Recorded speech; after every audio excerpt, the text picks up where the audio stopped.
Hello everyone, welcome back to our channel Arghadeep Basak ব্লগে সবাইকে সুস্বাগতম। সবাই কেমন আছো? আশা করি অনেক অনেক ভালো আছো। তোমাদের ভালোবাসায় আমিও ভালো আছি। আমি অর্ঘদীপ চলে আসলাম আরও একটা নতুন রান্নার ব্লগ নিয়ে, রান্নার রেসিপি শেয়ার করতে তোমাদের মাঝে। তো আজকে হবে হচ্ছে জামাই ষষ্ঠী স্পেশাল। কালকে যেহেতু শনিবার গেছে, তো শনিবারে তো সেরকমভাবে কিছু আমাদের পুরোপুরি ভেজ আইটেম ছিল। তো আজকে হচ্ছে জামাই ষষ্ঠী স্পেশাল হবে খাসির মাংসের তেল ঝাল, অর্থাৎ খাসির মাংসের পাতলা ঝোল হবে, যেটা হচ্ছে সাধারণ সিম্পলভাবে মা রান্না করবে। তো দেখতেই পাচ্ছ, প্রথমে হচ্ছে ওখানে 500 গ্রাম মতন মাটন আছে, 500 গ্রাম থেকে একটু বেশি মাটন আছে, আর মানে লম্বা লম্বা চাকচাক করে আলু কেটে নিয়েছে, যেগুলো হচ্ছে কড়াইতে তেল দিয়েছিল, সেই তেলের মধ্যে কিন্তু মা ভেজে নিল।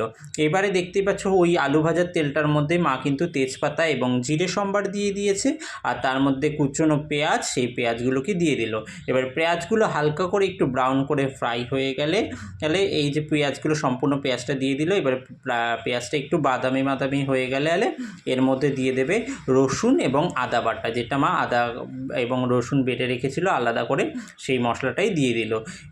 এই যে মাংসটা এরকম এত সুন্দর মা এই মাটনটা বানায়, এত পাতলা ঝোলটা এতটাই সুন্দর হয়, তোমাদেরকে বলবো এরকমভাবে সাধারণভাবে একটু তোমরা করে খেয়ে দেখো কতটা টেস্ট লাগবে, তোমরা তারপরে জানাতে পারবে। তোমরা কিন্তু অবশ্যই এটা ট্রাই করো, মা যেরকমভাবে রান্নাটা করছে সেই রকমভাবেই তোমরা ট্রাই করো, দেখবে খুব তৃপ্তি পাবে। গরম গরম ভাত, সরু চালের ভাত আর এই মাটনের পাতলা ঝোলটা যদি তোমরা খাও, তোমাদের মুখে লেগে থাকবে, আমি এটা তোমাদেরকে বলতে পারি। পুরো অন্য কোনো কিছু মশলা অ্যাড করতে হবে না, এরকম হালকা পাতলাভাবে মা যেরকমভাবে করছে তোমরাও সেরকমভাবে কিন্তু করতে পারো।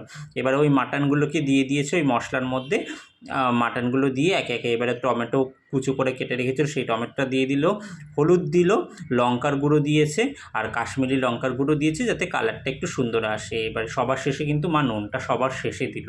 এবারে এইগুলোকে দিয়ে মা এবারে মশলাটাকে মা এবং তার সাথে মাংসটাকে কষিয়ে নেবে পুরোপুরিভাবে। অনেকে আবার কি করে, যে মাংসটা অনেকটা টেস্ট হওয়ার জন্য খাসির মাংস যে প্রেশার কুকারে দেয় না, কড়াইতেই করে, সেটাও একটা অন্যরকম টেস্ট। তবে একটু প্রেশারে দিলে কি হয়, অনেক মাংস তো সেদ্ধ হতে একটু সময় লাগে, এবারে প্রেশারে দিয়ে নিলে কি হয়, সেদ্ধটা তাড়াতাড়ি হয়ে যায়। এবারে মা মাংসটা পুরোটা কষিয়ে নিচ্ছে, দেখেছো কীরকমভাবে তেল ছেড়েছে, আর মাংসের কালারটাও কিন্তু খুব সুন্দর এসছে এরকমভাবে। আর মাংসের পিসগুলো কিন্তু একটু বড় বড় ছিল খুব। তো তোমরা এরকমভাবে কিন্তু মাংসটাকে ট্রাই করতে পারো, করে খেয়ে দেখবে। আমি তোমাদেরকে আবারও বলছি, খুবই ভালো লাগবে। এবারে দেখো মাংসটা কষানো হয়ে গেছে, কষানো হয়ে যাওয়ার পর মা এবারে কী করবে, এই মাংসটাকে প্রেশারে কুকারের মধ্যে দিয়ে দিচ্ছে যাতে তাড়াতাড়ি করে সেদ্ধ হয়ে যায়। এবারে ওই যে কড়াই যে মশলাটা ছিল, ওটার মধ্যেই মা একটু গরম জল বসিয়ে দিল, ওই জলটা দিয়েই কিন্তু মাংসের মধ্যে ঢেলে দেবে। কাঁচা জল কিন্তু তোমরা খাসির মাংসে দেবে না, তবে কিন্তু সেক্ষেত্রে কিন্তু মাংসগুলো সেদ্ধ হতে একটু প্রবলেম হয়। যত ভালোই মাংস হোক না কেন, কাঁচা জল কখনোই, খাসির মাংসে অন্তত পক্ষে, খাসির মাংসে কেন, যে কোনো তরকারিতে কাঁচা জল না ইউজ করাটাই ভালো, সেক্ষেত্রে কিন্তু খুব ভালো হয় তরকারির টেস্টটা, একটু যদি ঈষৎ উষ্ণ গরম জল দিতে পারো। এবারে মা যে আলুগুলো ভেজে রেখেছিল বড় বড় করে, সেই আলুগুলো এর প্রেশার কুকারের মধ্যে দিয়ে ভালো করে প্রেশার কুকারটা বন্ধ করে নিয়ে এবারে দমে দিয়ে দেবে। এই 5-6টা মতন সিটি দেবে। সিটি দেওয়ার পর দেখবে মাংসটা কিন্তু পুরোটা একদম সেদ্ধ হয়ে যাবে, একদম পুরো তুলোর মতন সফট হয়ে যাবে। কিন্তু 5-6টা সিটি দিয়ে মা এবারে মাংসটাকে কিন্তু বসিয়ে দিল সিটি দেওয়ার জন্য প্রেশার কুকারে। এবারে একদম হাই ইসেতে দিয়ে, একদম পুরো হাইতে দিয়ে গ্যাসটা মা কিন্তু মাংসটাকে প্রেশারের কুকারে সিটিতে বসিয়ে দিল। 5-6টা সিটি হওয়ার পর ওখানে দেখলে গোটা গরম মশলা, যেটা কিন্তু মা মিক্সিতে পেস্ট করবে না, সেটা কিন্তু মা শিলে বাটনাতে বেটে নেবে। এই দেখো মা পুরো 5টা সিটি দেওয়ার পর হাওয়াটা বার করে নিল, দেখো ঝোলটা কীরকমভাবে ফুটছে আর কালারটা কতটা সুন্দর এসছে দেখতেই পাচ্ছ।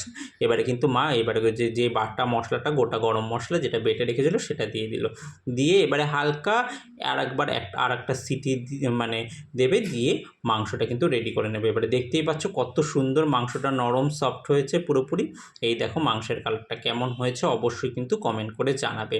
আর যারা আমার ফেসবুক থেকে দেখবে ভিডিওটা, অবশ্যই লাইক কমেন্ট শেয়ার করো, আর যারা ইউটিউব থেকে দেখবে অবশ্যই সাবস্ক্রাইব করে পাশে থেকো। তো আজকের মতন টাটা, বাই।